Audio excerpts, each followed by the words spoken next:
O ministro já está abrindo a sessão da tarde desta quinta-feira ao vivo, direto do plenário. Da República, aqui presente, doutor Humberto Jacques, o advogado que fará a sustentação, doutor André Cirino, também aqui presente.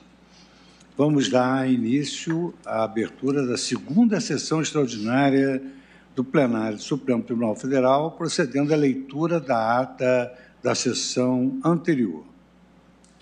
Ata da segunda sessão ordinária do plenário do Supremo Tribunal Federal, realizada em 9 de fevereiro de 2022.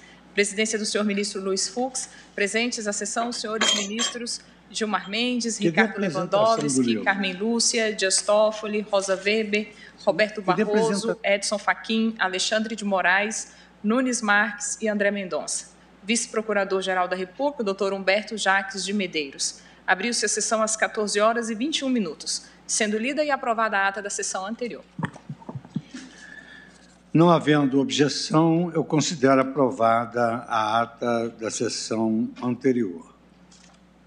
Senhores integrantes do Supremo Tribunal Federal, antes de iniciar a sessão de julgamentos, gostaria de trazer ao conhecimento das senhoras ministras e dos senhores ministros uma notícia relevante para o Poder Judiciário. É com imensa satisfação que eu anuncio o lançamento do relatório da primeira pesquisa científica desenvolvida pelo Supremo Tribunal Federal em toda a sua história. Essa pesquisa denomina-se o Plenário Virtual na Pandemia da Covid-19. É esta publicação que todos os senhores receberam em seus gabinetes. É uma iniciativa inédita, a partir da qual esta Corte pretende se consolidar como agente de produção de conhecimento acadêmico e científico de extremo impacto, de conhecimento e de elevado rigor metodológico, sempre com o propósito de realizar diagnósticos relevantes para o constante aprimoramento de nossas atividades jurisdicionais. Servidores da Casa, com experiência na execução de pesquisas e estatísticas, conduziram este projeto. Nos últimos meses, realizamos inúmeras reuniões de trabalho, debateram esses assessores de desenho de pesquisa, afinaram a abordagem metodológica e alinharam as estratégias de coleta, de sistematização e de análise das informações disponíveis na base de dados do Supremo Tribunal Federal. O plenário virtual foi objeto selecionado para esta primeira pesquisa, consideradas as potencialidades de impacto desse ambiente no desenho deliberativo da instituição, especialmente no contexto da pandemia. O relatório que hoje divulgamos, ele apresenta dados interessantes sobre a expansão do ambiente virtual de votação e também sobre o perfil dos processos julgados e das decisões proferidas. Evidencia-se assim a relevância que o plenário virtual assumiu no processo decisório do Supremo Tribunal Federal. Os resultados preliminares deste estudo foram discutidos nos seminários de pesquisas empíricas aplicadas às políticas judiciárias promovidas pelo CNJ, Conselho Nacional de Justiça, bem como em 4 edições do Encontro Acadêmico de Pesquisas Judiciárias do Supremo Tribunal Federal. Nessas oportunidades, as comunidades jurídica e acadêmica puderam acessar os dados coletados e debater os resultados obtidos.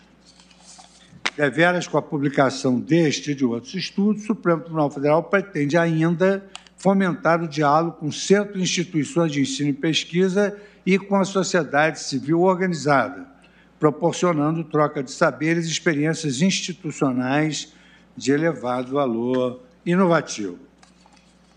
Esperamos e rogamos que a pesquisa, o plenário virtual da pandemia da Covid-19, consubstanciado nesse volume entregue a cada um de vossas excelências, contribua para o processo de difusão e intercâmbio de conhecimento institucional e, por isso, é que nós estamos convidando todos os estudiosos de direito e de áreas afins para conhecer essa pesquisa. Ela encontra-se gratuitamente disponível nesta publicação impressa e em página dedicada do sítio eletrônico do Tribunal. Eu me permito, então, em nome de toda a Corte, parabenizar as servidoras e os servidores do Supremo Tribunal Federal, que desenvolveram a pesquisa, especialmente aqueles vinculados à Secretaria-Geral da Presidência, à Secretaria de Altos Estudos, Pesquisa e Gestão da Informação e à Secretaria de Gestão Estratégica. Com essas palavras, eu também agradeço a todos que atuaram de forma integrada e não mediram esforços para a concretização dessa iniciativa pioneira de diálogo com a comunidade científica. Muito obrigado a todos. Espero que os senhores tenham acesso a essa publicação e que possam verificar a relevância dessa primeira pesquisa em toda a história do Supremo Tribunal Federal. Agora, senhoras ministras e senhores ministros, como nós estamos concedendo prioridade aos feitos de natureza eleitoral, eu chamo a julgamento a ação direta de inconstitucionalidade 6281, é da minha relatoria, requerente à Associação Nacional de Jornais, e o requerido, os intimados, são os atores políticos, o Congresso Nacional e o Tribunal Superior Eleitoral. Esse tema da propaganda eleitoral, da difusão de informações no prédio eleitoral, ele corresponde ao Objetivo de Desenvolvimento Sustentável número 16 da Organização das Nações Unidas, quando trata de justiça, paz e instituições eficazes.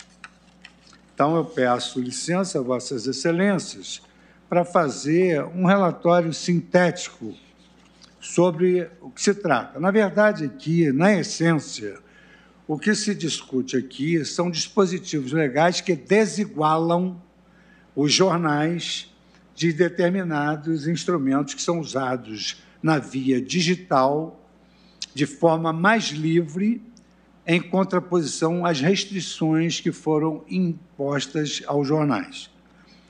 Por isso que trata-se de uma ação direta de inconstitucionalidade, ajuizada pela Associação Nacional de Jornais, requerendo, por meio de seu procurador, o doutor Gustavo Birenboim, a declaração de inconstitucionalidade do artigo 43 caput da Lei 9.504 e, por arrastamento, do artigo 36 da Resolução TSE 23.551, a fixação de interpretação conforme a Constituição do artigo 57, caput, parágrafo 1º, inciso 1º da Lei 9.504/97, e aí, consecutivamente, por arrastamento, a inconstitucionalidade do artigo 24, caput, parágrafo 1º, inciso 1º, combinado com o artigo 35 da Resolução TSE 23.551, de 2017.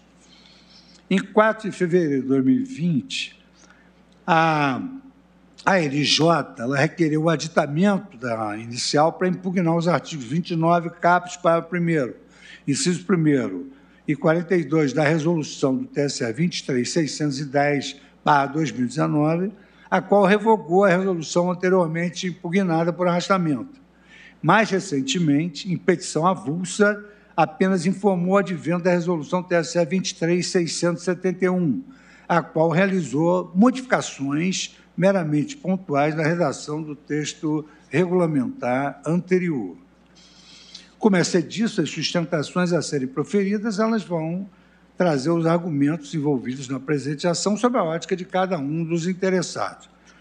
Em apertada síntese, eu apenas destaco que a controvérsia jurídica sub examine, ela assiste ao juízo de constitucionalidade das restrições legais impostas à veiculação da propaganda eleitoral paga em veículos de comunicação impressa e nos sítios eletrônicos, internet, dessas pessoas jurídicas com ou sem fins lucrativos, ou seja, os jornais que acabaram também derivando para a via digital.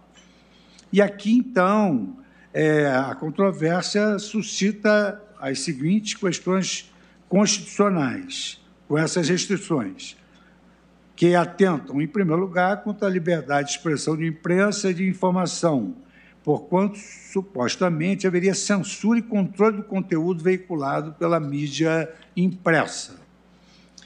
2.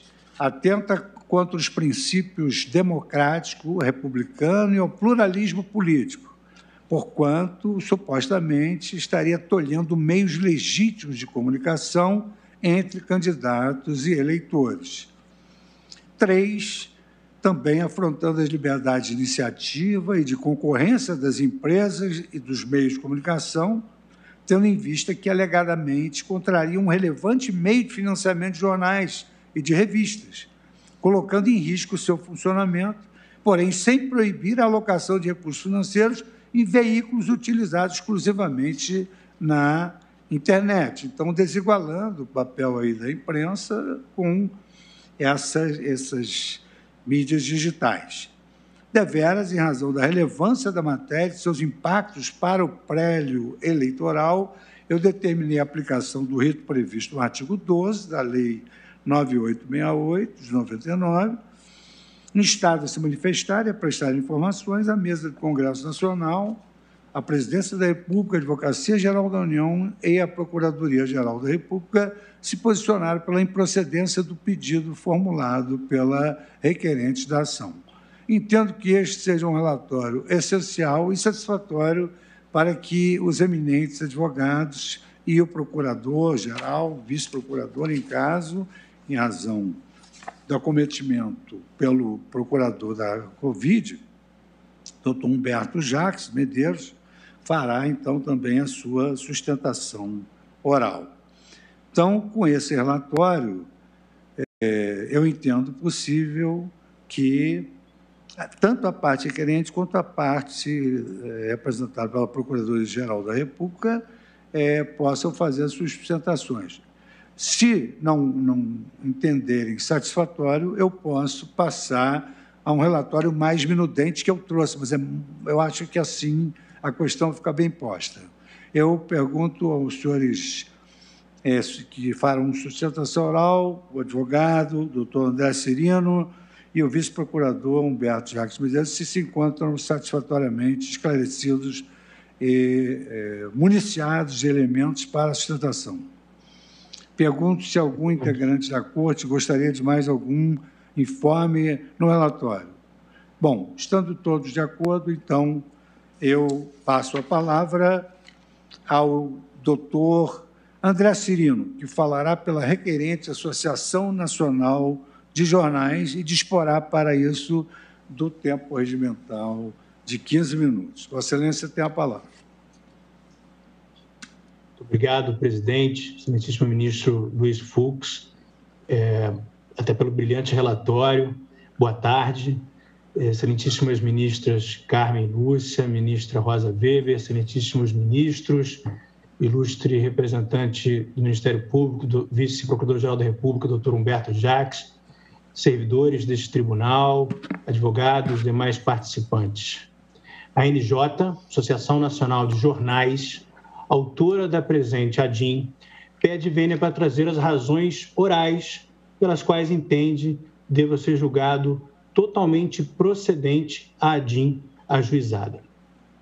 Ataca-se na espécie, como muito bem destacado no relatório, dispositivos da Lei 9.504 de 1997, a Lei Eleitoral, dispositivos que tratam da regulação da propaganda eleitoral de candidatos em mídias impressas e eletrônicas. A regulação da propaganda eleitoral é algo sensível aos olhos do legislador, da Constituição e desta Corte. Por isso, ela deve ser regulada, deve ser muito regulada, mas há limites, notadamente por conta da sua proximidade com as liberdades comunicativas, tanto de candidatos que criam com a propaganda um espaço de debate importante, quanto para veículos que dependem dos recursos da propaganda paga em seus espaços para sua própria viabilidade econômica. Pois bem, especificamente, a Associação Nacional dos Jornais questiona a validade do artigo 43 caput da Lei Eleitoral e pede a interpretação conforme a Constituição do artigo 57c caput, parágrafo 1º, 1 da mesma lei. Vou tratar agora separadamente de cada um desses dispositivos. Primeiro, a inconstitucionalidade do artigo 43. O artigo 43 da Lei Eleitoral estabelece limites à propaganda nos jornais impressos, nos jornais de papel, e estabelece limitações espaciais, limitação quantitativa e limitação temporal. A limitação espacial refere-se à área máxima que cada propaganda pode ocupar numa página de jornal. Especificamente, é o máximo de 1/8 da página de um jornal ou 1/4 de revistas. A quantidade refere-se, a limitação quantitativa, refere-se ao número de anúncios por veículos, que pode ser até 10 anúncios por veículos em dias diferentes. E a limitação temporal refere-se à ideia de que os anúncios só são possíveis até a antevéspera das eleições. A lógica das duas primeiras limitações, a limitação de espaço na página e a limitação de quantidade, é a de criação de um ambiente de paridade de armas e de combate ao abuso do poder econômico. Nos anos 80 e 90 do século passado, a imprensa de comunicação de jornais tinha um papel diferenciado e daí uma questão importante quanto à escassez do seu espaço. Um espaço caro e imprescindível, daí a limitação, daí a regulação. Já as limitações temporais diziam respeito a uma demanda de que no dia da eleição, ministro Fux, houvesse uma espécie de ambiente de maior silêncio, um momento de reflexão do eleitor. O fato é que essa realidade dos anos 90 para cá cambiou por completo. Nem mídias sociais, nem redes sociais havia naquela época, né? A escassez de mídias impressas tem outras dimensões e o silêncio almejado pelo legislador é incompatível com a realidade prática de outros meios de comunicação e outras mídias. A escassez de espaço, de fato, tem outros tons. Há uma enorme pluralidade de fontes físicas e digitais. A mídia impressa não possui exclusividade de conteúdo jornalístico e seu papel, aqui de forma ambígua até, transforma-se com velocidade impressionante e disruptiva.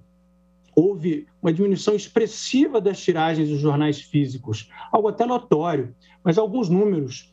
A Folha de São Paulo, por exemplo, chegou a uma tiragem de 1,4 milhões de exemplares por dia no ano de 1994, ao passo que hoje tem uma média de 65 mil exemplares diários.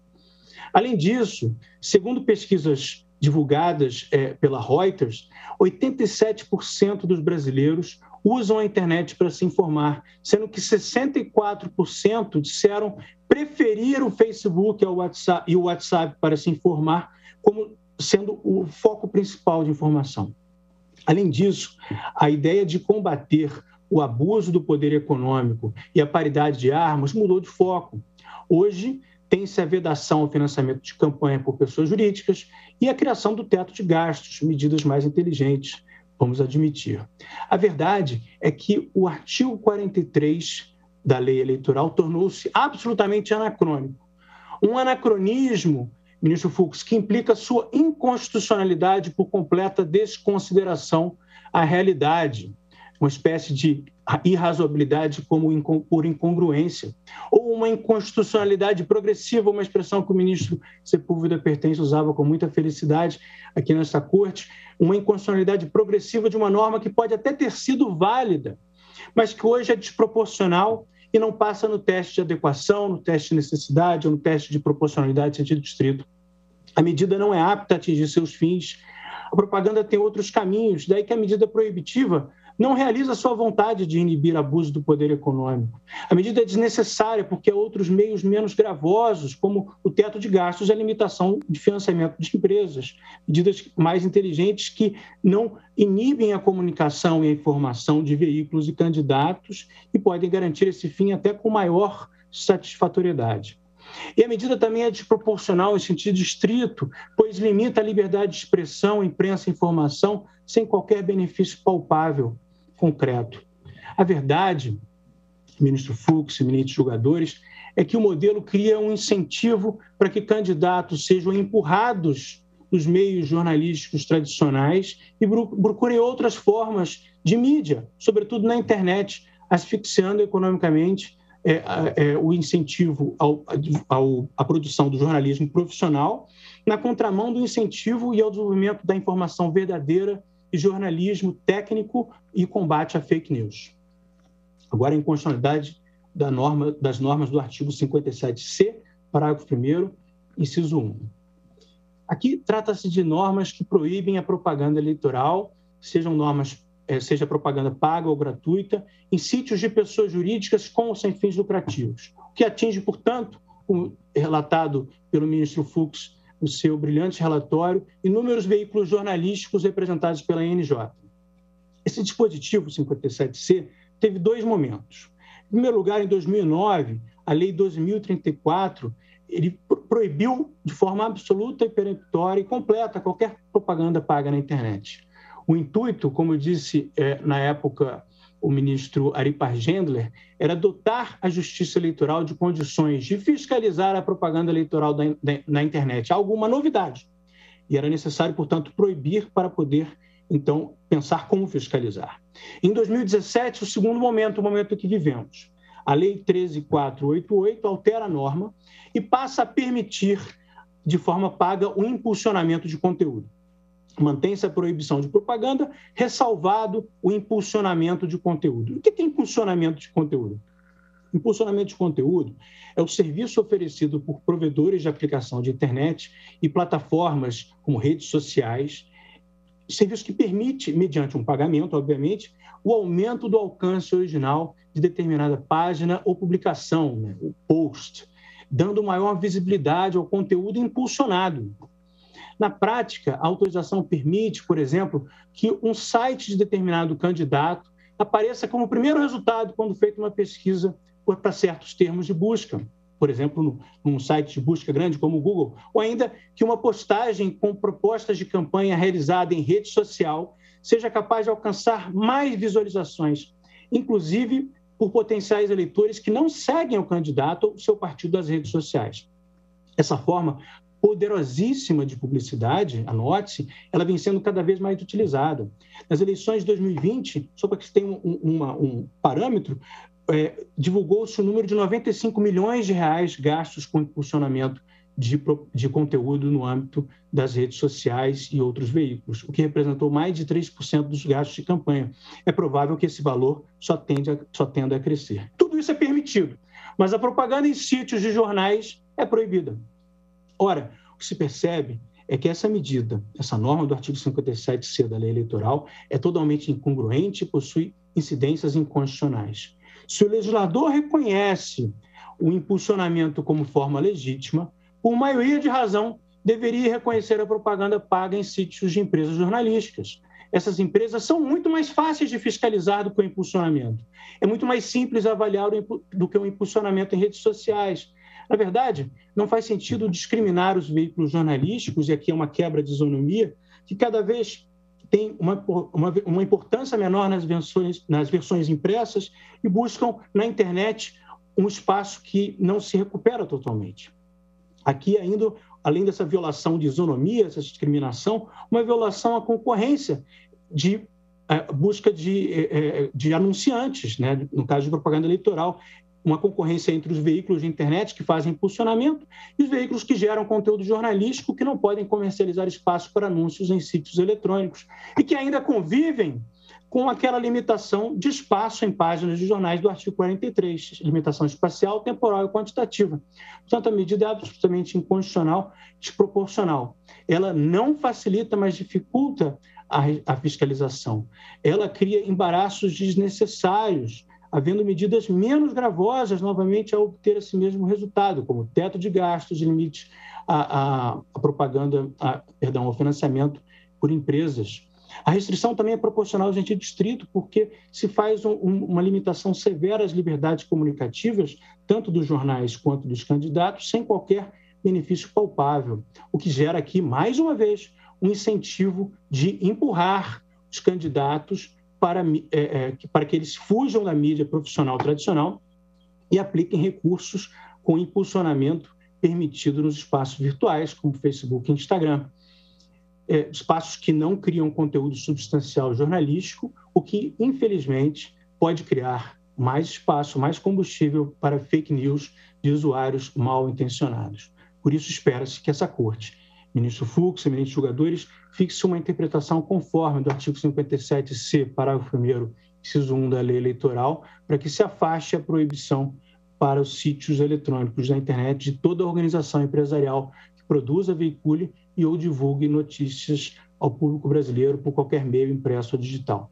Por tudo isso é que eu faço minha conclusão, excelentíssimo presidente, ministro Luiz Fux, ministras Rosa, ministra Carmen, demais julgadores, que a NJ espera seja julgada procedente in totum a sua ação, afastando-se do ordenamento jurídico a norma do artigo 43 da lei eleitoral, bem como que se determine, seja fixada a interpretação conforme a Constituição no artigo 57C, caput, parágrafo 1º, 1, do mesmo estatuto, de modo que se afaste a sua vedação para organizações que produzam, veiculem ou divulguem conteúdo jornalístico, seja ele impresso ou virtual. Por arrastamento, como mencionado no relatório, espera-se que sejam declarados inconstitucionais as normas do TSE que regulam a matéria, especificamente artigo 19, caput, parágrafo 1º e 42 da Resolução 23.610. Muito obrigado e boa tarde, presidente.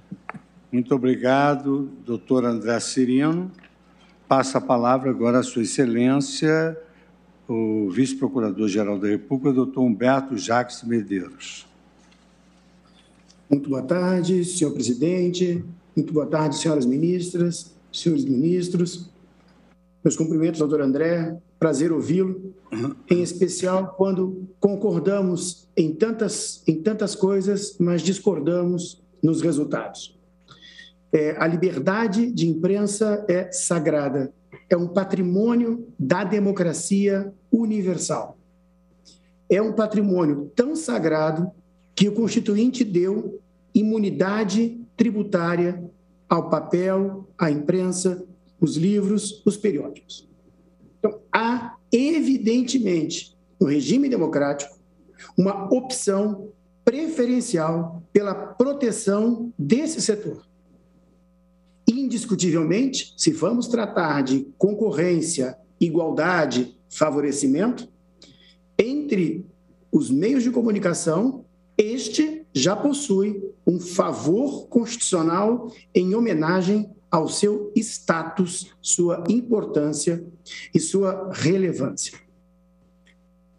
O amor à liberdade não pode permitir que a Suprema Corte, em ano eleitoral, modifique a legislação eleitoral, retirando uma regra antiga, vetusta, que funciona há muito tempo nas eleições, como se estivéssemos diante de uma novidade, de uma inovação ou de uma surpresa. Este regramento das eleições é antigo, é clássico, é consolidado e é uma opção feita pelo legislador, não tendo faltado ao legislador oportunidades de revê-lo. Os argumentos da NJ, que eu admiro, poderiam tranquilamente ter sensibilizado o Congresso Nacional e não o sensibilizar. Inteligentemente, tenta-se a sensibilidade da Corte Constitucional no ano das eleições, tentando-a modificar uma regra estabelecida, consolidada no funcionamento das eleições. Eu gostaria de discordar do raciocínio da NJ num primeiro ponto, bastante relevante. O argumento seria totalmente sustentável se nós estivéssemos, nos dias de hoje, vivendo exatamente a disciplina antiga e o modus vivendi antigo. A limitação de anúncios em periódicos pode ter nascido lá atrás por uma questão de escassez de meios, de igualdade de oportunidades. Não é isso que vige hoje. O que vige hoje é financiamento público de propaganda eleitoral. E é absolutamente legítimo que o legislador decida, limite, regre onde e como podem ir os gastos públicos em campanhas eleitorais. Se os anúncios em jornais fossem exclusivamente financiados pela iniciativa privada, por dinheiro privado, poderíamos discutir se esse regramento é uma violência. Mas não, aqui houve uma estratégia do dinheiro com relação a recursos públicos. E o legislador, trabalhando com uma lógica de finitude e escassez de recursos, tem liberdade de fazer restrições. A liberdade de expressão artística e a vedação à censura estão na Constituição.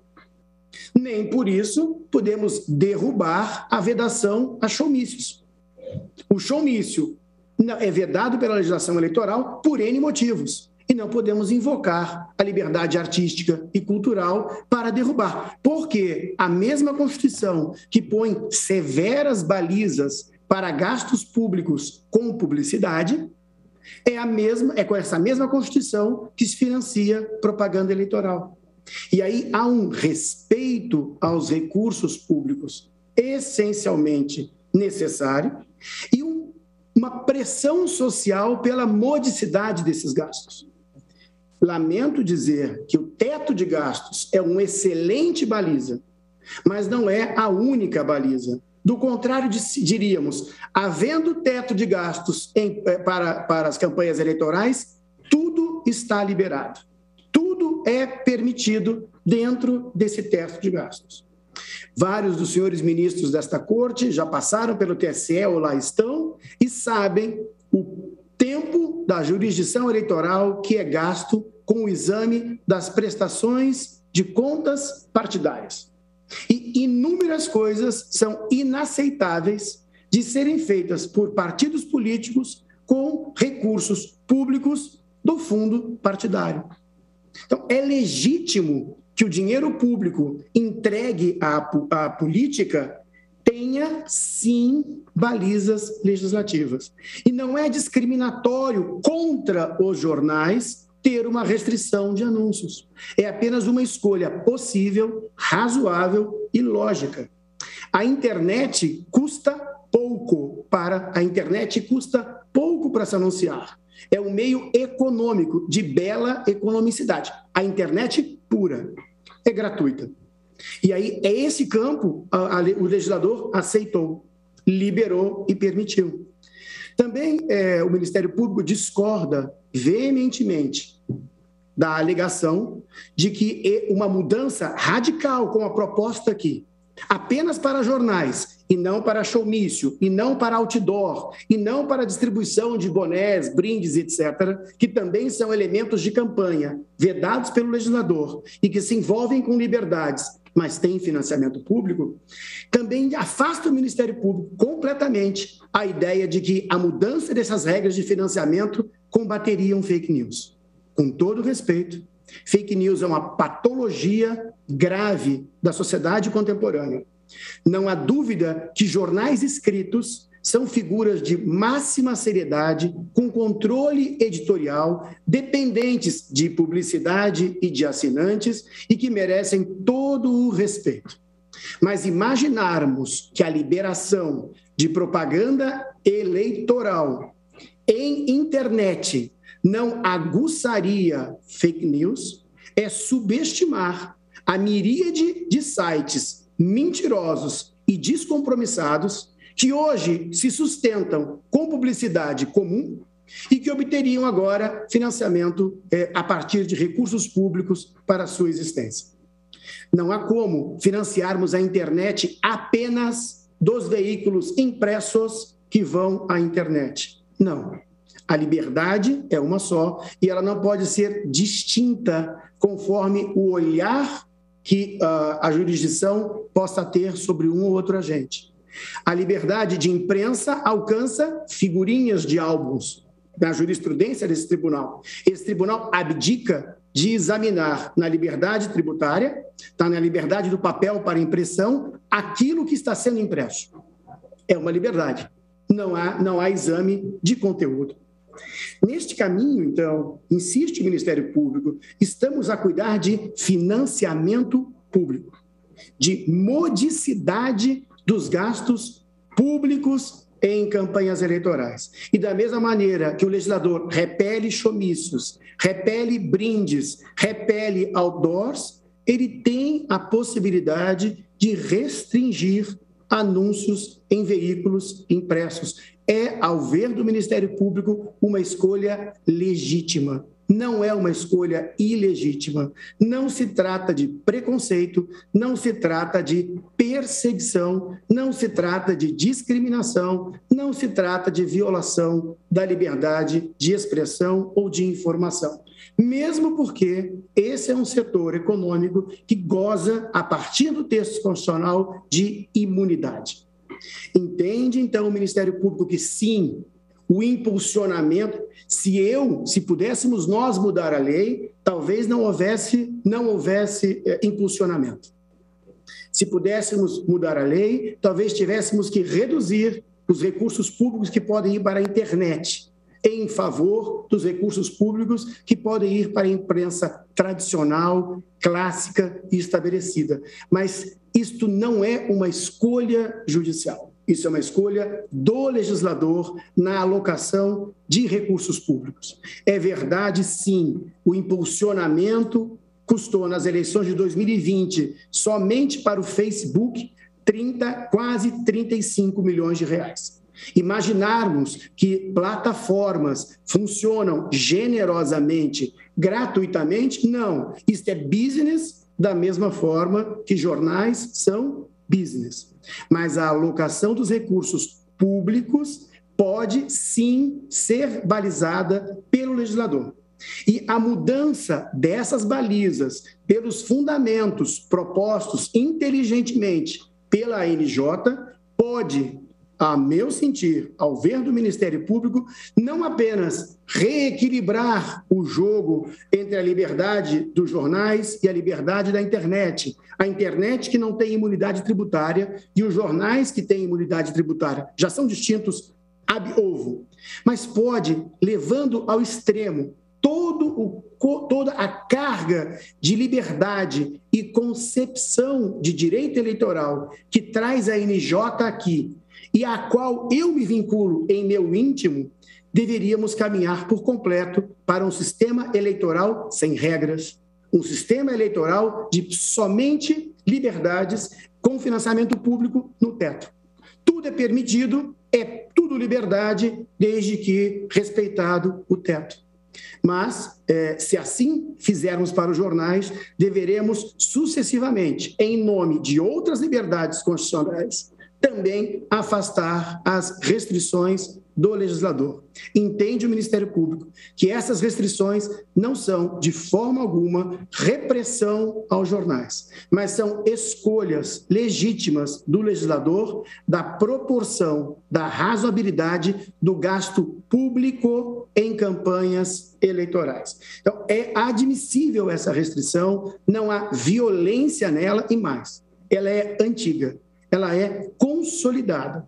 Se houvesse a possibilidade de revermos isso, não deveria ser a esta altura do calendário eleitoral, mas bem mais adiante, numa reflexão que é possível ao parlamento fazer há muitos anos, porque se tratam de leis antigas e que o parlamento não reviu. Se o sistema político, os eleitos, o parlamento, não modificam esta regra, por que deveria a Corte Constitucional, a partir dos belos argumentos da ANJ, fazer a modificação aqui sobre o fundamento da inconstitucionalidade? E como zelar pela coerência de todo o sistema com relação a outras liberdades fundamentais que também são restringidas pela legislação eleitoral no financiamento público para elas, inclusive, não só no fundo eleitoral, mas também no fundo partidário. Tá? Como estamos diante de recursos públicos, é sim possível ao legislador impor balizas a esses gastos. Todas as liberdades em questão não estão ofendidas pela lei antiga, que funciona há muito tempo adequadamente. Por isso, entende o Ministério Público que a hipótese é de preservação da ordem jurídica, não há inconstitucionalidade que justifique a mudança das regras num ano eleitoral, especialmente se tratando de leis antigas, testadas e em funcionamento. Não só essa, como outras liberdades são tangenciadas pela lei eleitoral e os argumentos de exaltação dessa liberdade valeriam para outras também. E aí teríamos um marco eleitoral totalmente diferente, revogando, afastando, nulificando várias outras restrições que o sistema eleitoral brasileiro já elegeu e que assim funciona e tem funcionado ao tempo e ao modo a satisfação do eleitor, dos eleitos e da justiça eleitoral. É por isso que o Ministério Público entende e se solidariza com a excelência dos jornais brasileiros, as suas dificuldades econômicas, o absurdo do financiamento nos impulsionamentos dessas plataformas sem igual responsabilidade como tem os jornais, mas entende o Ministério Público que esses argumentos são metajurídicos e não justificam, ao nosso ver, a mudança, a revogação, a nulificação desses dispositivos pela Corte Constitucional. As liberdades aqui estão adequadamente assentadas, de modo conforme à Constituição, como o sistema político, legislativo, o jogo dos três poderes assentou e tem funcionado. Todos os argumentos de liberdade têm a nossa adesão, mas eles não chegam a produzir o resultado buscado pelos autores da ação. Por isso, o Ministério Público postula pela improcedência da presente ADI. Muito obrigado, senhores ministros, senhoras ministras. Uma boa tarde. Muito obrigado, doutor Humberto Jacques Medeiros. Como podemos verificar, pelas sustentações orais, tanto do doutor André Cirino, brilhantes sustentações do doutor André Cirino e do doutor Humberto Jacques, a matéria é extremamente instigante, razão pela qual eu peço já antecipadamente vênia aos eminentes pares, mas eu tomarei um pouco de tempo da sessão na qualidade de relator, o que não faço, na qualidade de presidente, para poder, evidentemente, trazer também algumas óticas diversas sobre o tema subexame. Então, consoante eu destaquei no relatório, trata-se de um julgamento de ação direta de inconstitucionalidade, na qual se pede a declaração de inconstitucionalidade do artigo 43, caput da Lei 9.504, alcançando por arrastamento a resolução do TSE. Bem assim, a declaração de interpretação conforme a Constituição do artigo 57, caput, parágrafo 1º, afetando por arrastamento o artigo 24, parágrafo 1º, inciso 1º da resolução do TSE 23.551 de 2017. Os dispositivos que estão aqui impugnados, eles normatizam o sensível tema da propaganda eleitoral, respectivamente na mídia impressa e na internet. À guisa de melhor compreender a matéria, é muito relevante traçar o histórico legislativo que culminou no atual panorama regulatório. Quando editada a Lei 9.504, de 30 de setembro de 97, a redação original do seu artigo 43 continha permissão de propaganda eleitoral paga na imprensa escrita até o dia das eleições, fixando na oportunidade essa questão espacial, né? Um oitavo da página do jornal padrão e um quarto da página de revista ou tabloide, o espaço máximo por edição para cada candidato, consoante o texto que então vigorava. Então, eu vou ler apenas o caput do artigo 43, na sua redação original, que dispõe o seguinte: é permitida, até o dia das eleições, a divulgação paga na imprensa escrita de propaganda eleitoral no espaço máximo, e aqui manteve-se esse tamanho, tanto para partido quanto para coligação. Essa redação ela foi modificada pela denominada mini-reforma eleitoral de 2006, Lei 11.300 de 2006, que restringiu o período de permissão para a propaganda eleitoral paga na imprensa escrita até a antevéspera das eleições. Então, no 43 originário, até o dia das eleições. No 43 da mini-reforma é permitida até a antevéspera das eleições. Finalmente, nova alteração legislativa sobreveio com essa mini-reforma eleitoral de 2009, cuja inegável finalidade foi a de adequar o programa normativo de regência, ainda que tardiamente, aos notáveis avanços tecnológicos e informacionais que a internet propiciou nas últimas décadas. A uma autorizou-se a reprodução na internet de jornal impresso, contendo a propaganda eleitoral. A duas, restou estabelecido um limite de até 10 anúncios por veículo em datas diversas para cada candidato. No que diz respeito ao espaço máximo do anúncio, contudo, não houve qualquer alteração. Então, aí, o artigo 43 passou a ter a seguinte redação: são permitidos até a antevéspera das eleições a divulgação paga na imprensa escrita e a reprodução na internet do jornal impresso de até, aqui veio uma limitação, de até 10 anúncios de propaganda eleitoral por veículo em datas diversas para cada candidato, mantendo-se esse espaço. A mini-reforma de 2009, ela inseriu na lei das eleições o artigo 57C, que estabelecia em seu caput, estou fazendo aí uma digressão histórica para nós analisarmos os panoramas como mudaram. A mini-reforma de 2009, ela inseriu na lei das eleições o artigo 57C, que estabelecia em seu caput uma vedação tout-court à propaganda eleitoral paga na internet. Na internet é vedada a veiculação de qualquer tipo de propaganda eleitoral paga, que, aliás, pelo que eu entendi da fala do Procurador-Geral, seria o ideal ou tudo ou nada, mas a Vossa Excelência se referiu especificamente a essa. Vamos ponderar sobre essa veiculação possível na internet, que também deveria ter sido assim. Na internet, é vedada a veiculação de qualquer tipo de propaganda eleitoral paga. Essa proibição geral apenas passou a admitir exceções com a mini-reforma eleitoral de 2017, Lei 13.488, a partir de quando a legislação brasileira permitiu o impulsionamento pago de propaganda eleitoral na internet. O impulsionamento pago de propaganda eleitoral na internet, com duas limitações apenas: necessidade de identificação da propaganda eleitoral inequívoca e a contratação do impulsionamento exclusivamente por partidos, coligações e candidatos e seus representantes. Confira essa redação atual do dispositivo.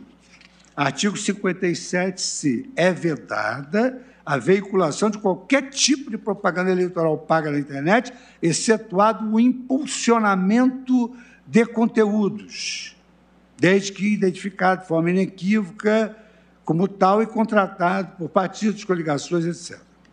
Parágrafo 1º, é vedado, ainda que gratuitamente, a veiculação de propaganda eleitoral na internet em sítios de pessoas jurídicas com ou sem fins lucrativos. Aqui começa uma questão delicada, que é o fato de que as empresas jornalísticas têm natureza de pessoa jurídica. Parágrafo 2º traz as sanções, a questão de multa se for transgredida a regra acima mencionada.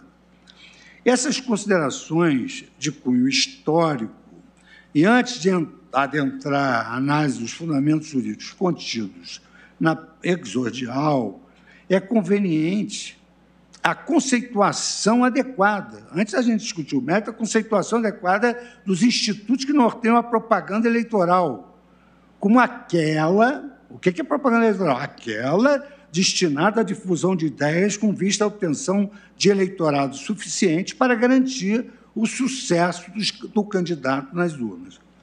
A propaganda eleitoral, e o que eu vou dizer é algo que todos estão de acordo, é um mecanismo central de um regime democrático saudável. Por meio dela, apresenta-se à população um amplo leque de prioridades conforme as plataformas promovidas por cada candidato, a serem selecionadas pelo eleitorado como vigas mestras do destino de sua comunidade nos anos seguintes. Faz a propaganda e o eleitorado acompanha se está cumprindo.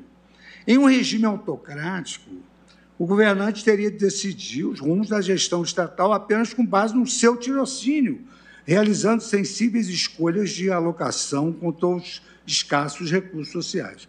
Nessa tarefa, haveria, evidentemente, significativa escassez informacional, porquanto a adequada alocação desses recursos depende diretamente de dados dispersos por toda a comunidade.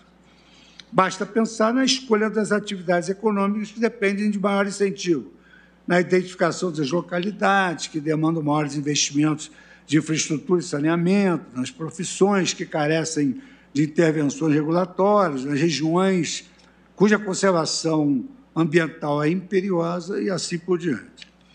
Por mais consciente que seja um planejador central, ele não possui conhecimento disperso entre milhões de cidadãos que vivenciam as agruras do cotidiano. Para que esse conhecimento seja transmitido aos gestores públicos, são necessários mecanismos institucionais de coletas de informações perante os cidadãos, dentre eles as eleições. Firme nessas premissas, o professor do Massachusetts Institute of Technology, Daron Acemoglu, em conjunto com outros importantes cientistas sociais, assinala um relevantíssimo artigo acadêmico que apresenta evidências no sentido de que a democracia gera, sim, crescimento de um país no âmbito econômico. E aqui eu cito esse artigo do professor Daron Acemoglu, em A Democracia Causa Desenvolvimento. Analisando dados de um amplo conjunto de nações entre 1960 e 2010, o trabalho aponta que países alcançam um PIB per capita cerca de 20% maior em um horizonte de 30 anos, quando passam a adotar um regime democrático. Mais especificamente, o que interessa a matéria do julgamento, os autores também ressaltam a importância da adequada informação à população para que a democracia seja capaz de alcançar os seus objetivos, promovendo o bem-estar social. Nesse sentido, a democratização ela é associada a aumentos ainda maiores do PIB per capita em países com níveis mais elevados de informação e de escolaridade. Portanto, a associação entre o tema iudicando e a promoção do desenvolvimento do país se faz necessária. A adequada configuração das regras sobre a propaganda eleitoral é essencial para ensejar informação suficiente aos eleitores e a devida paridade entre os candidatos.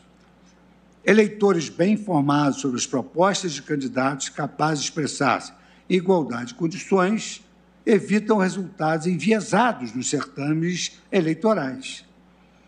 Hoje há uma preocupação muito grande com vieses cognitivos, tanto, por exemplo, no ajuizamento, uma ação, há pessoas que não gostam de correr risco, há pessoas que gostam de correr risco, e aí litigam, os outros que não gostam de correr risco não litigam. E aqui também, eleitores bem informados, eles evitam resultados enviesados de certames eleitorais.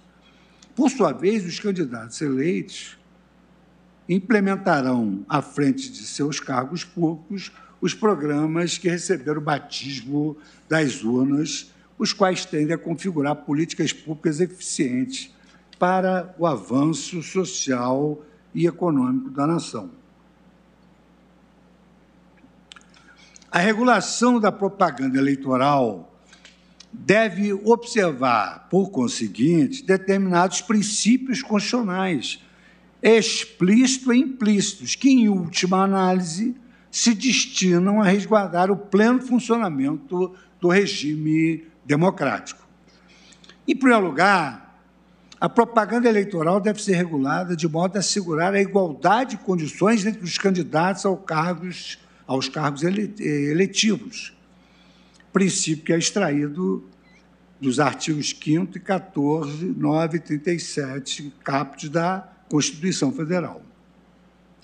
Essa isonomia, ela deve ser apreciada em seu caráter material, por isso que são admissíveis critérios de restrição de acesso aos meios de propaganda eleitoral compatíveis com as diferenças concretas entre candidatos, partidos e coligações, desde que adequados à consecução das finalidades legítimas.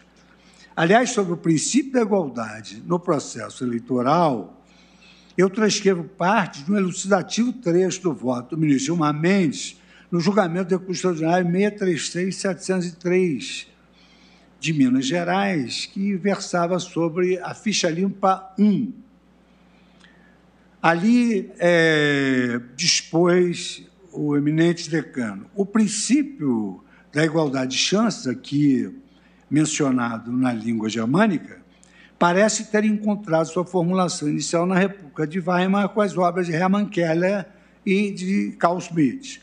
Na concepção de Heller, o Estado de Direito democrático atual encontra seu fundamento principalmente na liberdade e igualdade da propaganda política, devendo-se assegurar-se a todas as agremiações de partidos igual possibilidade de lutar pela prevalência de suas ideias.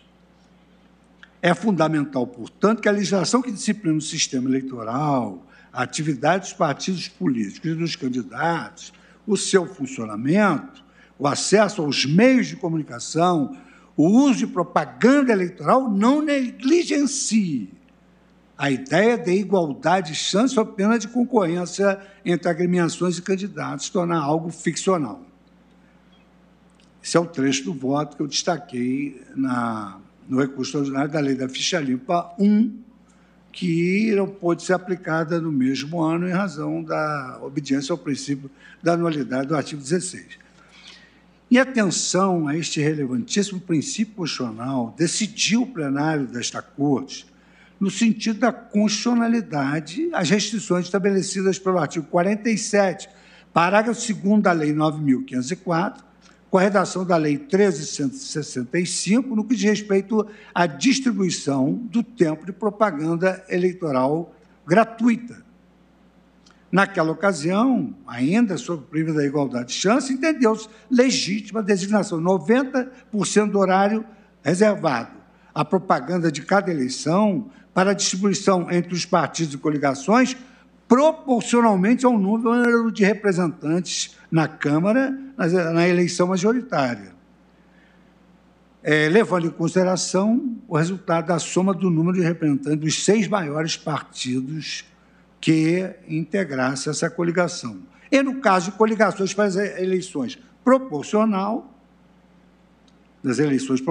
o resultado da soma do número de representantes de todos os partidos que a integrem. Ou seja, entendeu-se que, na realidade, aquele não era um benefício odioso, porque ele exatamente primava por esse princípio da igualdade de chance. Aqui eu cito as ADIs 5491, 5423, da relatoria do ministro Dias Toffoli, Tribunal Pleno, julgado em 25 de agosto de 2016. Da mesma forma, ao tratar das regras para a definição dos participantes dos debates eleitorais, e aqui eu cito os dispositivos, este plenário decidiu que as emissoras de TV e rádio têm a faculdade de realizar debates eleitorais, optando, no entanto, por promovê-los segundo diretrizes mínimas fixadas em lei, com a finalidade de assegurar pluralismo político, paridade de armas e o direito à informação dos eleitores, representativo da liberdade de expressão, tudo mantendo o princípio da igualdade de chances.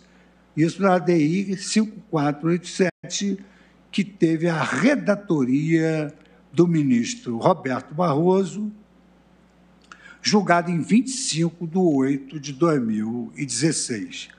Interpretando o mencionado dispositivo da lei das eleições, à luz da Constituição, entendeu-se que os candidatos aptos ao debate não poderiam deliberar, sob pena de ofensa à democracia, à isonomia e liberdade de expressão, não poderiam deliberar, excluir candidatos convidados pela emissora de TV ou rádio, pois o poder de decidir sobre a participação de um competidor restaria nas mãos de seus próprios adversários, que, por óbvio, não teriam nenhum estímulo para conceder espaço nos meios de comunicação de massa a quem pudesse subtrair seus votos e visibilidade. Este último julgado, ele conduz ao próximo princípio constitucional que restringe e informa a regulação da propaganda eleitoral, qual seja a liberdade de expressão, a liberdade de imprensa e a liberdade de expressão, respectivamente, constantes dos artigos 5º, incisos 4º, 9º e 14º, e artigo 220, caput, parágrafos 1º, 2º e 3º da Constituição Federal. Alerte-se, desde logo, que as liberdades de expressão, como aqui destacou o eminente Procurador-Geral da República, conquanto tem inestimável valor para a circulação de informações relevantes ao funcionamento da democracia, não podem ser elevadas a um patamar absoluto incompatível com a multiplicidade de vetores fundamentais estabelecidos na Constituição. Sabe-se que o mercado livre de ideias, primeiramente referido pelo Justice Oliver Holmes, no caso Abraham versus United States, julgado pela Suprema Corte dos Estados Unidos em 1919, possui falhas tão deletérias ao bem-estar social quanto o mercado totalmente livre, respeitada a liberdade de imprensa, um mercado livre de circulação de bens e serviços. Admitir que a transmissão de informações fosse impassível de alguma restrição para a proteção de valores comunitários equivaleria a defender a abolição de regulações da economia em geral. Por essa razão, e eu estou citando especialistas do tema, o professor Richard Posner já defendia a necessidade de regulação dessa liberdade de expressão sempre que remediar de forma eficiente os riscos da divulgação de informações nocivas, referindo-se aqui ao que modernamente se denomina de fake news, um trabalho sobre free speech e a economia.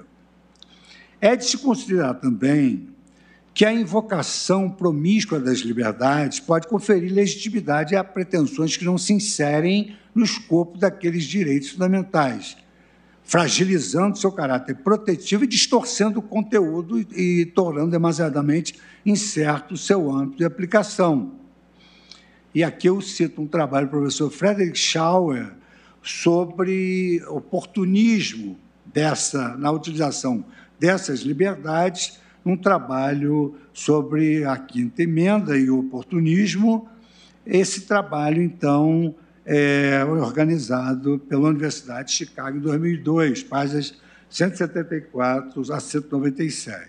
Então, consoante reiteradamente afirmado, a regulação da livre expressão de ideias, e particularmente importante quanto à propaganda eleitoral, é o resguardo do eleitor em face de informações falsas, imprecisas ou enviesadas pelo abuso de poder político ou econômico, protegendo-se, assim, o bom funcionamento da democracia, a igualdade de chances, a moralidade, a normalidade e a legitimidade das eleições. Relembre-se que a desinformação do eleitor compromete a capacidade de um sistema democrático para escolher mandatários políticos de qualidade.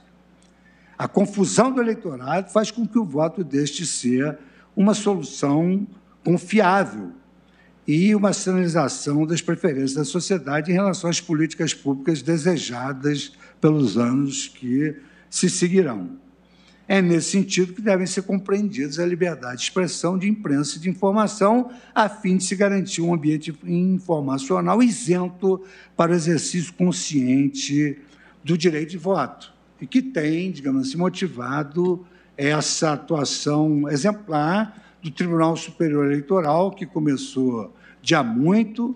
Tive a oportunidade de trabalhar com relação a esse tema, a ministra Rosa Weber também, e o ministro Luiz Roberto Barroso, e, nesse sentido, eu cito aqui as lições do professor Owen Fisk, da Universidade de Yale, quando ele assenta, muito embora alguns vejam a liberdade de expressão como a proteção ao interesse individual na autoexpressão, uma teoria muito mais plausível, primeiramente, por Alexander McEwan, e atualmente adotada por todo o espectro político, entende a liberdade de expressão como uma proteção da soberania popular. O discurso é valorizado de maneira tão intensa pela Constituição, entendo eu, não porque se trata de uma forma de autoexpressão ou autorrealização, e sim porque é essencial para a autodeterminação coletiva. A democracia permite às pessoas escolher o modo de vida que desejam viver e pressupõe que essa escolha seja feita em um contexto de debate público, que é, para usar agora a famosa fórmula do Justice Brennan, um debate desinibido, robusto e amplo. O Estado pode ter de alocar recursos públicos, valer-se de megafones em favor daqueles cujas vozes não seriam ouvidas de outra forma na praça pública. Pode, inclusive, ter de silenciar as vozes de alguns para ouvir as vozes de outros. Por vezes, simplesmente, não há outro jeito. E aqui eu relembro a todos o quão o Supremo Tribunal Federal tem se empenhado em não permitir, a pretexto da liberdade de expressão, por exemplo, o discurso do ódio, ou as manifestações de racismo, de nazismo, etc. A partir dessas premissas teóricas, está claro que o poder estatal de restringir a liberdade de expressão, sobretudo na seara eleitoral, deve ater-se ao estritamente necessário à consecução de legítimas finalidades constitucionais, como o combate à influência do poder econômico, político, artigo 14 e 10 da Constituição Federal, e a promoção da paridade de armas entre os concorrentes do certame eleitoral. Não por outro motivo, o plenário do Supremo Tribunal Federal já decidiu que, na calibragem da propaganda eleitoral, deve-se observar a máxima cautela em relação a alterações legislativas que promovam ajustes na sintonia fina entre os postulados da democracia, da isonomia, da autonomia partidária, dos direitos à informação, da liberdade de programação e liberdade jornalística e também da liberdade de expressão, como ficou destacado na DI 5577, da relatoria de Sua Excelência, a vice-presidente ministra Rosa Weber. Em sede doutrinária, também há defesas de que a liberdade de expressão no campo eleitoral dirige ao legislador o mandamento prima facie de maximização do debate público. Isso significa dizer que restrições à propaganda política devem ser necessárias e adequadas ao combate do abuso de poder nas eleições. Bem assim, a proteção do eleitorado contra as denominadas fake news. Em contrapartida, limitações legais ao direito de propaganda eleitoral que sejam desproporcionais ao atingimento desses objetivos devem ser reputadas inconstitucionais. E aqui eu citei um trecho de uma obra que elaborei a 4 mãos com o professor de Direito Eleitoral Carlos Eduardo Frazão, Os Novos Paradigmas do Direito Eleitoral. Exatamente uma obra que eu tive a motivação de elaborá-la quando estava na presidência do Tribunal Superior Eleitoral. A partir dessas considerações, cumpre examinar se as normas impugnadas na presente ação direta promovem a adequada calibragem entre a liberdade de expressão, a isonomia entre os candidatos e a proteção do eleitorado, tanto contra as fake news quanto em face do abuso do poder econômico ou político. Consoante esclarecido alhures, a atual redação do artigo 43, cap da Lei 9.504, de 97, limita a propaganda eleitoral na imprensa escrita nos seguintes termos: divulgação até a antevéspera das eleições, máximo de 10 anúncios de propaganda eleitoral por veículo em datas diversas, espaço mínimo por edição de 1/8 da página do Jornal Padrão e 1/4 da página da revista ou tabloide. Essas restrições costumam ser justificadas pelo intuito de evitar que candidatos com maior poder econômico pudessem ocupar a maior parcela do limitado espaço disponível para propaganda na imprensa escrita, aumentando a sua exposição aos leitores em detrimento de candidatos com menor capacidade financeira. Nesse sentido, a Advocacia Geral da União afirmou nesses autos que a intenção deliberada do legislador é a de evitar que os candidatos que disponham de recursos mais vultosos possam abusar da publicidade, seja pelo tamanho das peças de propaganda, seja pela quantidade excessiva de publicações. Todavia, e aqui é muito importante, essa justificativa não mais se sustenta considerado o contexto fático e jurídico odierno. No que diz respeito ao cenário fático atual, sabe-se que as publicações impressas estão em forte e constante declínio. Segundo dados dos 10 principais jornais diários do país, a tiragem de exemplares impressos experimentou uma redução de mais de 50%. De dezembro de 2014 a outubro de 2019. Essa informação está disponível na internet, eu cito meu voto, o endereço eletrônico.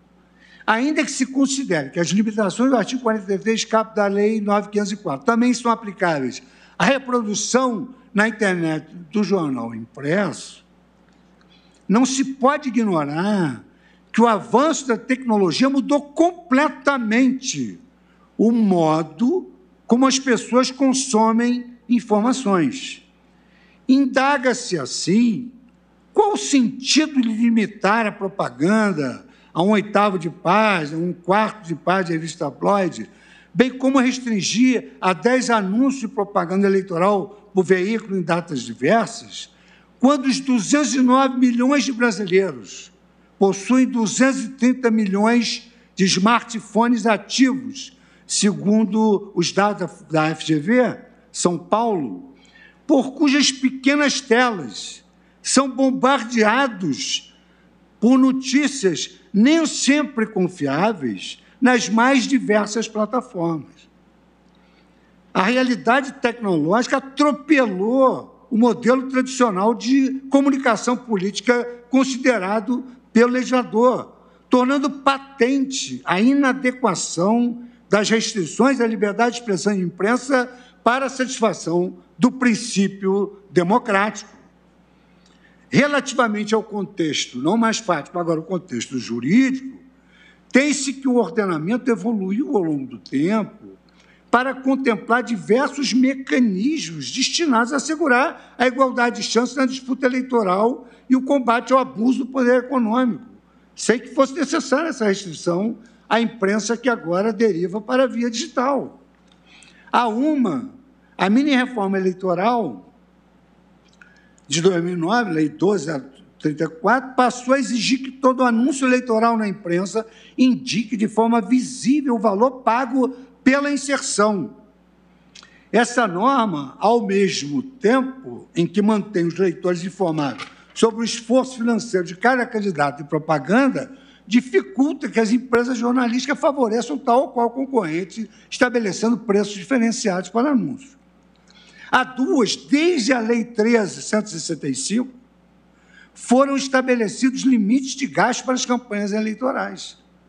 Nos termos do artigo 18 da Lei 9.504, com a redação dada pela Lei 13.488, os limites de gastos de campanha serão definidos em lei e divulgados pelo Tribunal Superior Eleitoral. Por exemplo, os limites de gastos de campanha para as eleições municipais de 2020 são os definidos na Lei 13.878, que inclui os artigos 8C e 23, parágrafo 2º, as determinadas limitações. A propósito, este último dispositivo, que é o de 23, parágrafo 2º, limita a utilização de recursos próprios do candidato em sua campanha até o total de 10% dos limites previstos para gastos de campanha no cargo em que concorre. Se os gastos com campanhas eleitorais são limitados, inclusive no que diz respeito à utilização de recursos do próprio candidato, não há motivos para temer que a liberdade quanto à forma e frequência da propaganda eleitoral na imprensa escrita cause qualquer desequilíbrio no certame.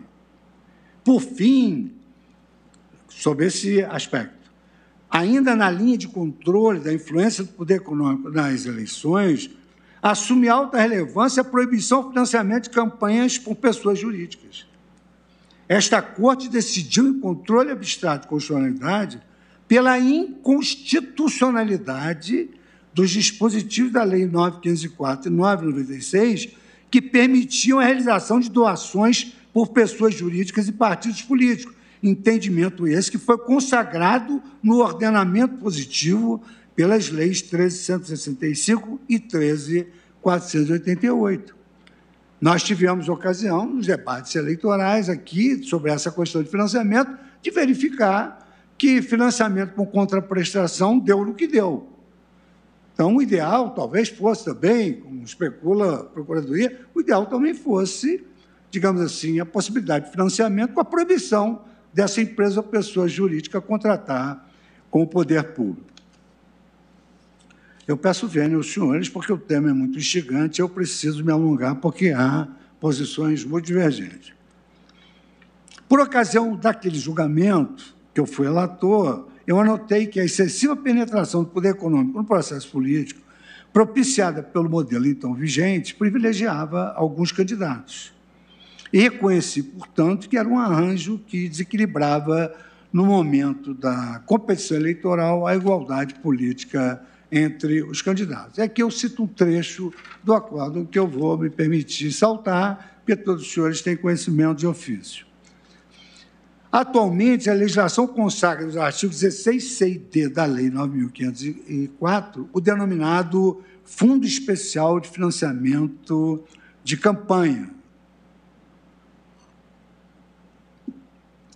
cuja função é precisamente a de assegurar que todos os candidatos tenham acesso aos meios de propaganda eleitoral, atendidos determinados critérios de isonomia material, protegendo o eleitorado em face do abuso do poder econômico. No que diz respeito à restrição temporal contida no artigo 43, caput da Lei 9.504, que limita a propaganda eleitoral paga na imprensa escrita até a antevéspera das eleições, é preciso considerar que sobreveio o artigo 7º da Lei 12.034 para permitir determinados tipos de propaganda eleitoral no dia das eleições. Quer dizer, a imprensa escrita fica limitada antevéspera, mas foram permitidas propagandas no dia das eleições, em especial a veiculada gratuitamente na internet, no sítio eleitoral, blog, sítio interativo social e outros meios eletrônicos de comunicação do candidato ou no sítio do partido ou coligação. E aqui eu cito o artigo 39 dessa Lei 9.504, incluído pela Lei 13.488. Neste particular, uma vez mais, a evolução do ordenamento positivo tornou inócuo o dispositivo impugnado, tornando inadequado assegurar o exercício refletido do direito de voto pelo eleitor no dia do pleito.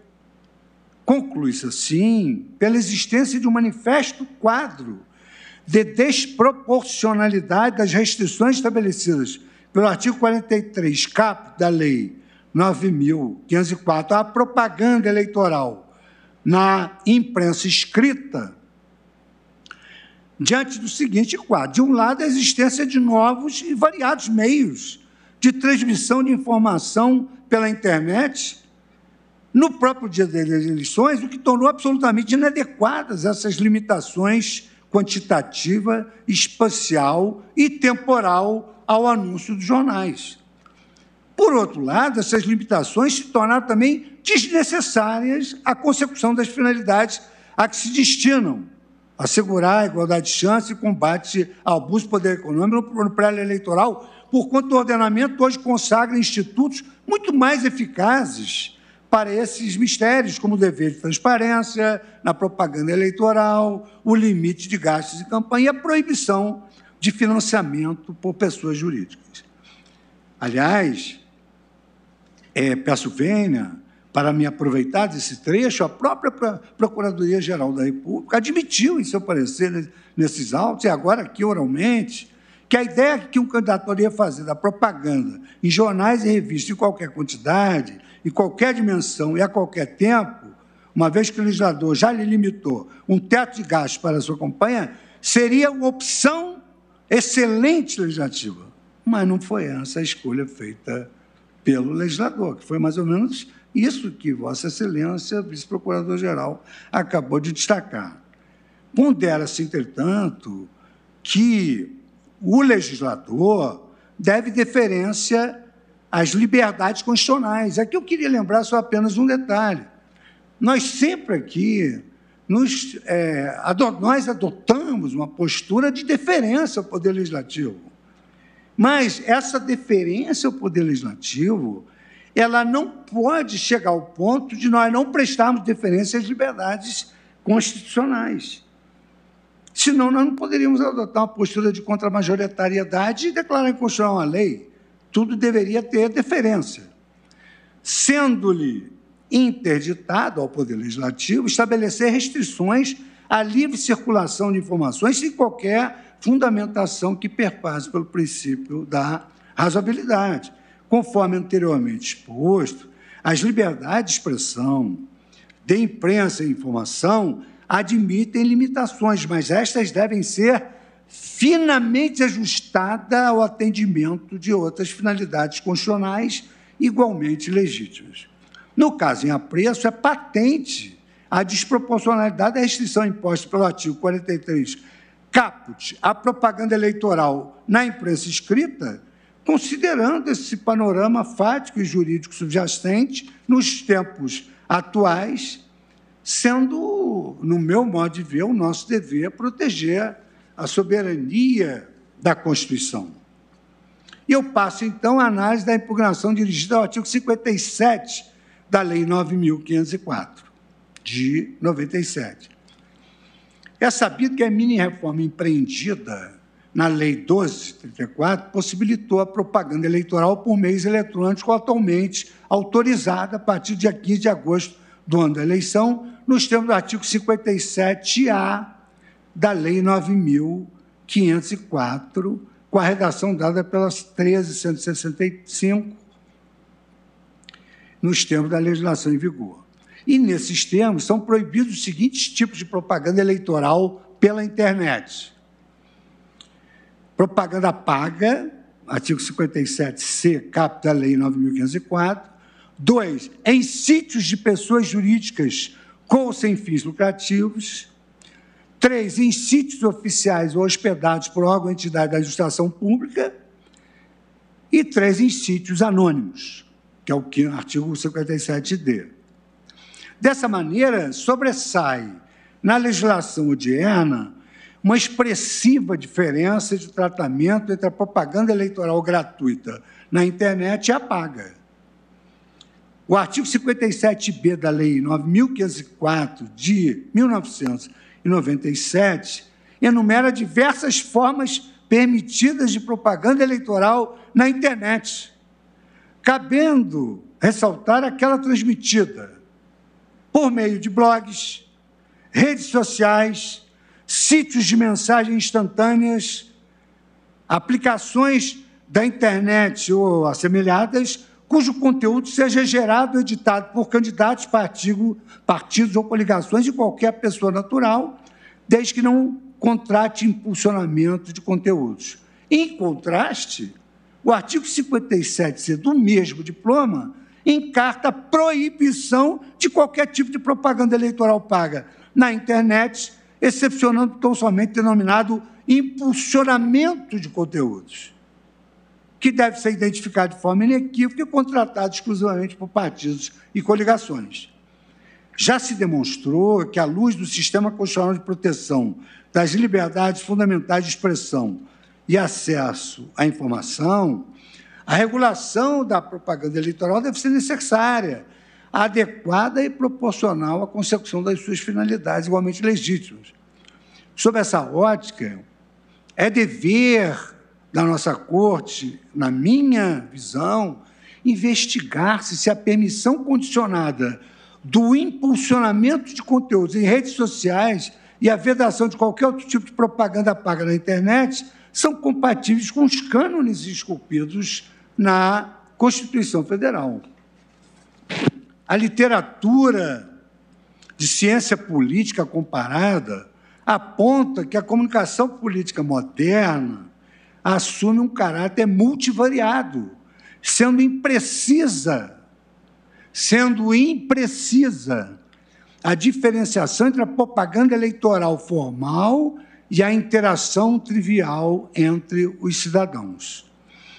Dentre as informações recebidas pelo eleitor para formar sua convicção a respeito do voto, conteúdos transmitidos de forma oficial pelos candidatos partidos em imprensa figuram lado a lado com essas correntes virtuais, como críticas publicadas na internet por figuras independentes, elementos de humor sobre a conjuntura política, hoje denominados de memes, e todos esses aspectos da modernidade, que levaram essas transformações aos estudos bem elucidados de autoria do professor Frank Esser, professor da Universidade de Zurique, e da professora Bárbara Fest, docente da Freie Universität de Berlim.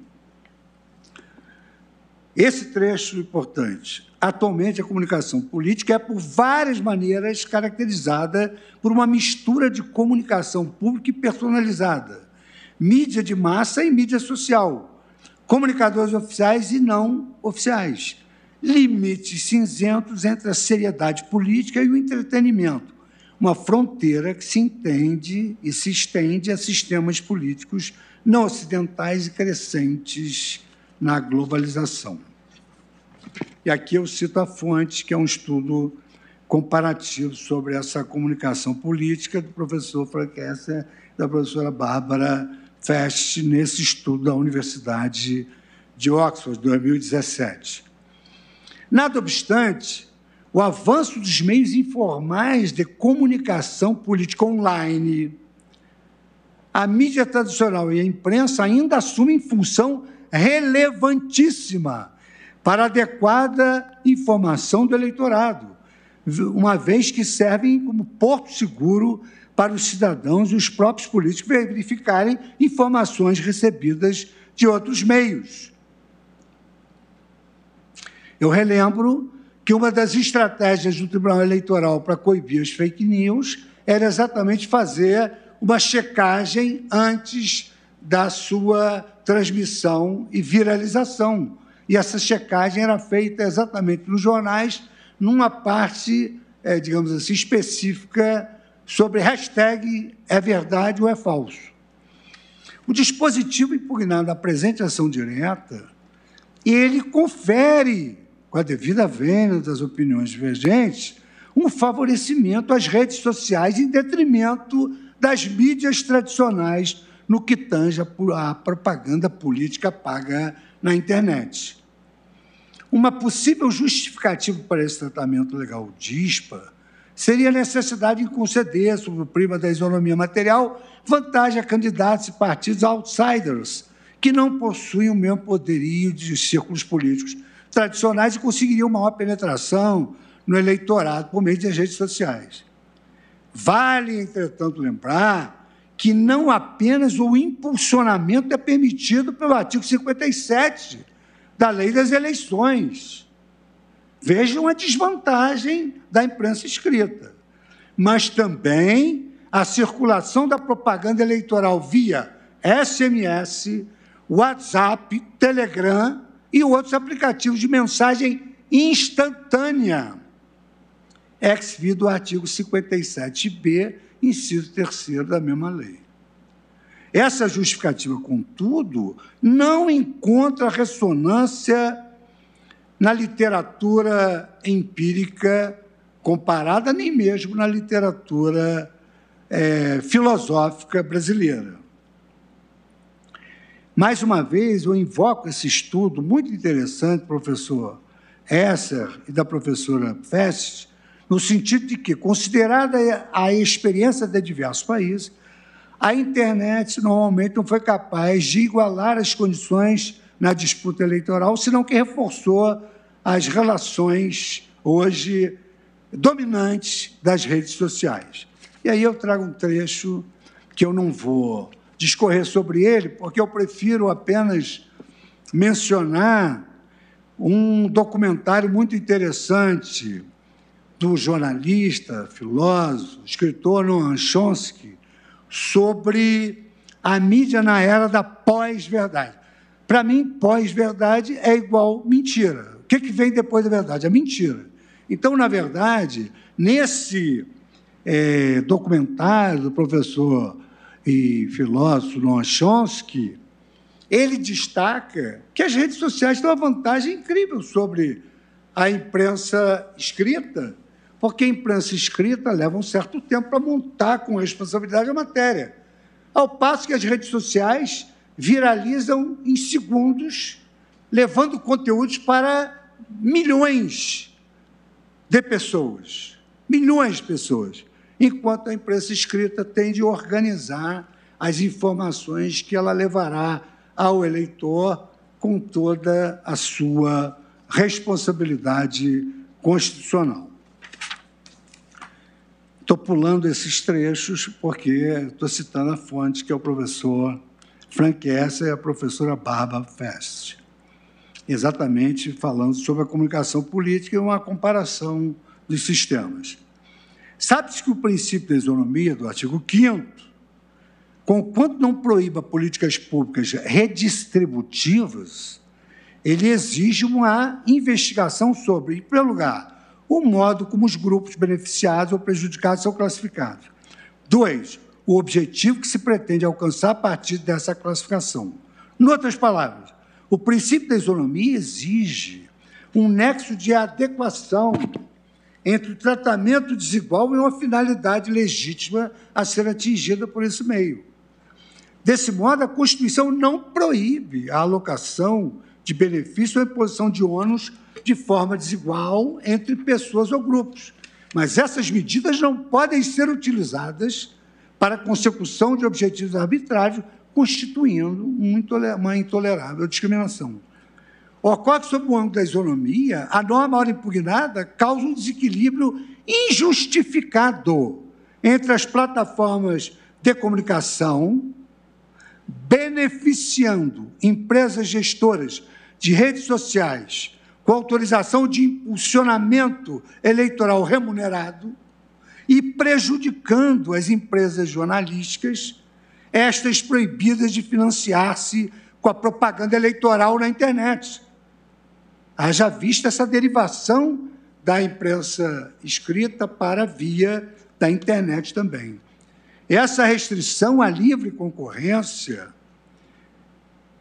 tudo previsto na Constituição Federal, livre concorrência, artigo 170, essa restrição às liberdades de expressão, imprensa, informação, artigo 5º, seus incisos, aqui já mencionado, artigo 220, parágrafo 1º, 2º e 3º, como visto, não é compensada por uma correspondente equalização de chance entre os candidatos à corrida eleitoral. Pelo contrário, a redução do papel da imprensa nas campanhas eleitorais tem potencial para causar maior confusão no eleitorado, que perde seu ponto de referência para checar informações recebidas das mais diversas fontes.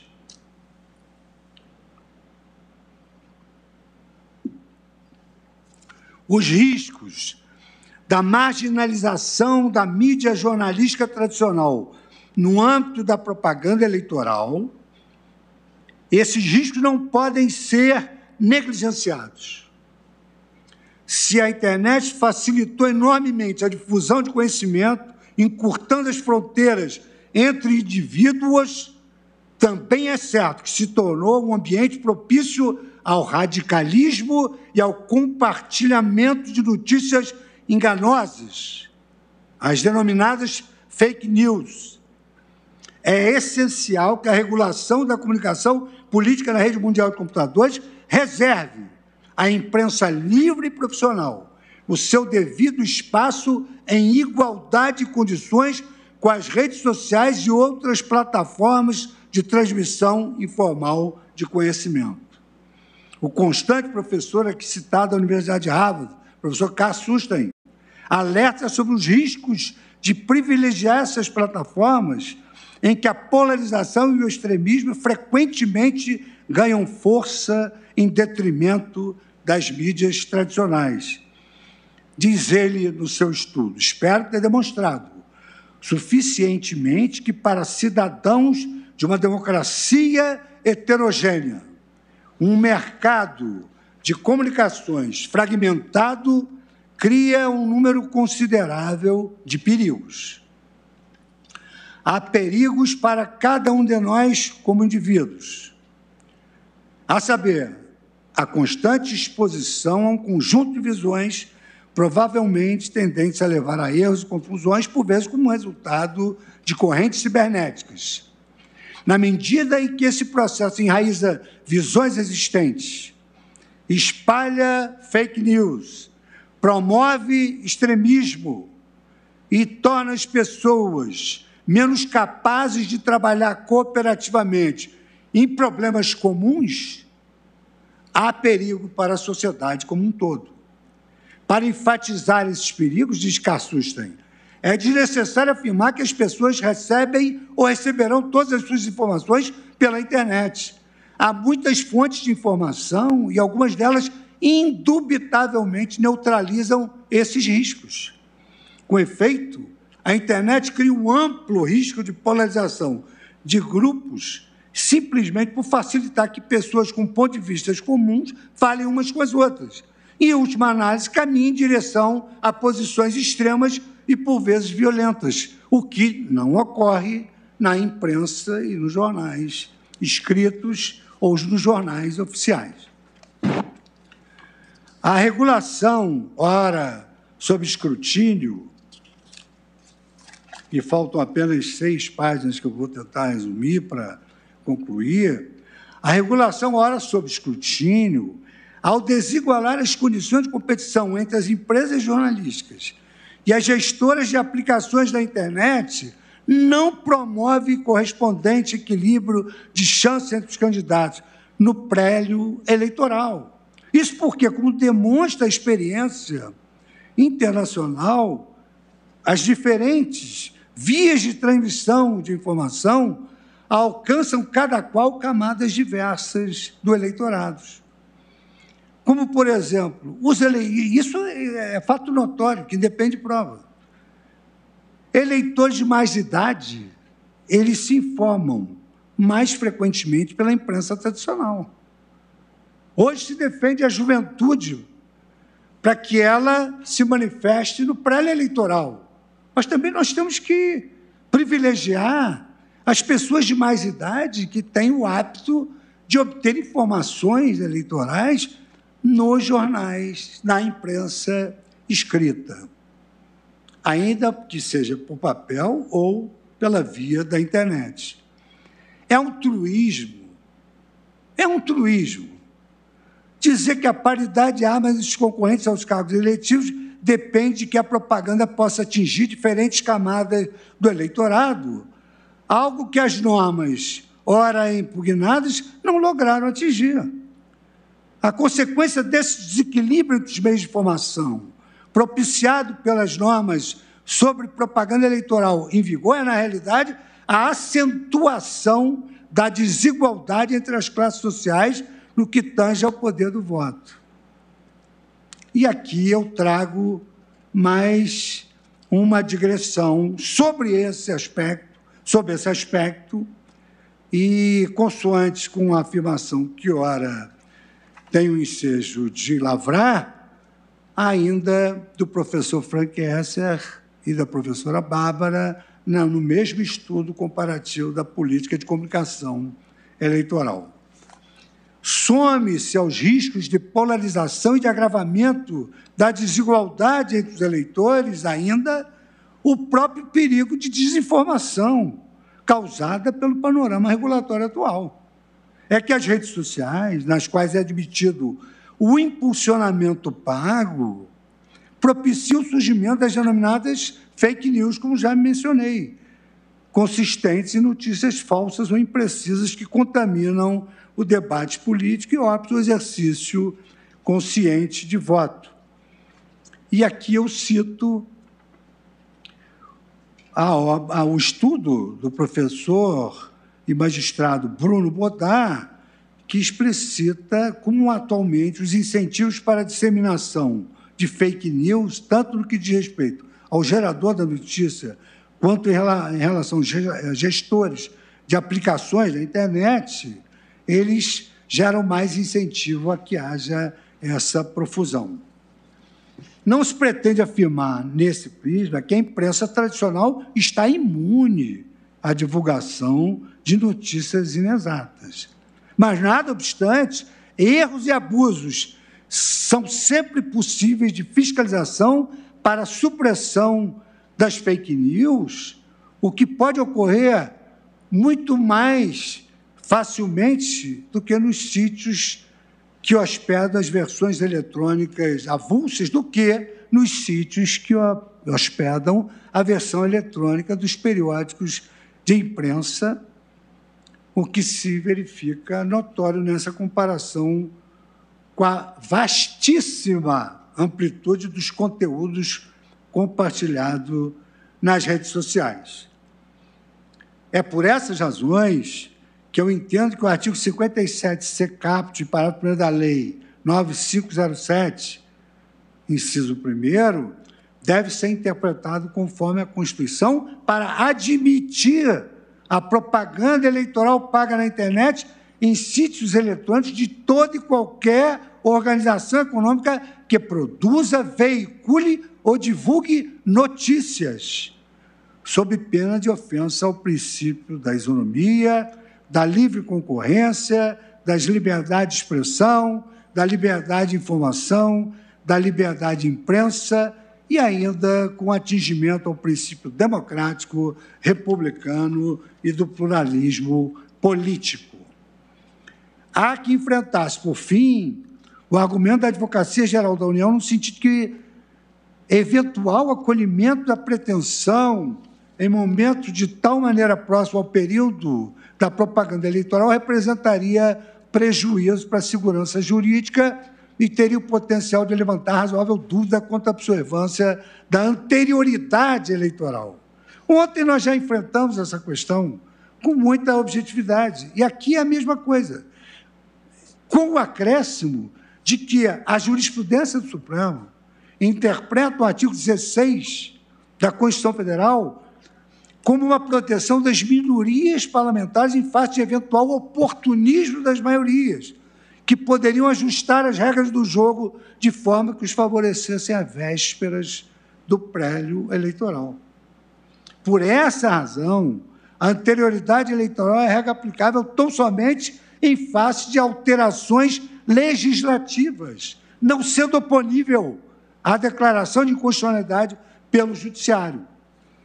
E eu assento isso com base na nossa jurisprudência, exatamente na nossa jurisprudência, no RE 633703, julgado pelo plenário, em 23 de 3 de 2011, da relatoria de Sua Excelência, o ministro Gilmar Mendes, como citei outrora. O artigo 16 da Constituição submeteu a alteração legal do processo eleitoral. A regra da anulidade, consta da nossa decisão, constitui uma garantia fundamental para o pleno exercício de direitos políticos. O princípio da anterioridade eleitoral constitui uma garantia fundamental também destinada a assegurar o próprio exercício do direito de minoria parlamentar em situação nas quais, por razões de conveniência da maioria, o poder legislativo pretenda modificar a qualquer tempo as regras e critérios que regerão o processo eleitoral. E acrescento mais um bom texto do voto, só para explicitar que o próprio Supremo Tribunal Federal entendeu de interpretar a regra do artigo 16 em relação ao poder legislativo, que é mudar as regras do jogo no curso do ano eleitoral. sem prejuízo, já num trabalho anterior, o plenário da Corte teve a oportunidade de se manifestar especificamente sobre a incidência da regra do artigo 16, a provimentos jurisdicionais que interferiam no processo eleitoral, exatamente no julgamento da medida cautelar, na DI 4467, na qual o colegiado entendeu, por maioria, às vésperas das eleições de 3 de outubro de 2010, que apenas a ausência de documento oficial de identidade e fotografia impedia o exercício do direito de voto.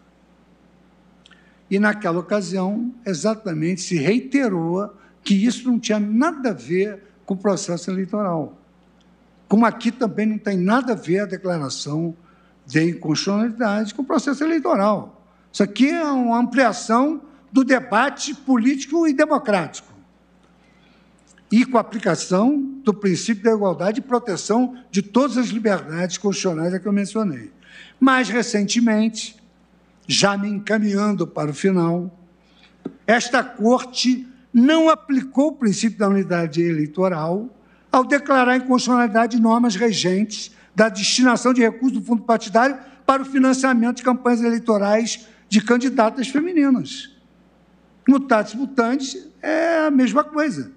E eu cito aqui a DI 5617, da relatoria do ministro Edson Fachin, Tribunal Pleno, julgado em 15 de março de 2018. Então, eu afasto, portanto, a aplicação da regra da anualidade eleitoral também ao caso em apreço. E pedindo vênia aos eminentes integrantes da Corte, senhoras ministras e senhores ministros, cheguei ao final. E, chegando ao final, eu concluo por julgar procedente a presente ação direta de inconstitucionalidade para 1. Declarar a inconstitucionalidade do artigo 43, caput da Lei 9.504, reputando nulas as restrições à propaganda eleitoral paga na imprensa escrita e na reprodução na internet do jornal impresso. E 2. Atribuir interpretação conforme a Constituição ao artigo 57c, caput do parágrafo 1º da Lei 9.504, de 97, imaginem a distância da era digital para esse ano, para admitir a propaganda eleitoral paga na internet em sítios eletrônicos de toda e qualquer organização econômica que produza, veicule ou divulgue notícias. E, por fim, declarar a inconstitucionalidade por arrastamento dos artigos 24, caput, parágrafo 1º, inciso 1º e 36 da Resolução TSE 23.551, de 2017. Esse é o meu voto. Eu peço novamente vênia, e não por um ato arbitrário, mas respeitando o nosso regimento, eu suspendo a sessão pelo tempo regimental de 30 minutos, após o que nós escolheremos os demais votos, tendo em vista o horário e as audiências das 4 horas marcadas, como de praxe, na nossa Corte. Está suspensa a sessão pelo tempo regimental de 30 minutos.